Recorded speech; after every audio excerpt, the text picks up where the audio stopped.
Monologo e una marionetta.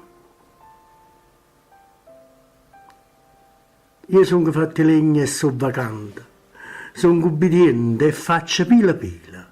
E cosa che mi dice il comandante, quella che mi manovra e muove fila. Io sciolio, ma drizza e mi sturzella, sono una marionetta che già fa. Io sono con spassi tutte le creaturielle, ma mo mi sono scucciati a già parlare. Prima che sto sipario mi nasconde e vacarete quindi in mezzo al lato.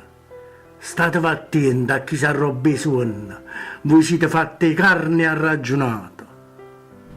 Un coppa a sto mondo, un potere occulto, vi giostra e muove fila a piessa. La libertà è soltanto un sussulto, per chi ci crede e viene fatta fessa. E mo', che sto sipario sta calando, io me ne vado in dall'oscurità, spezzate i fili e poi va raccomando, che senza i suoni non c'è libertà.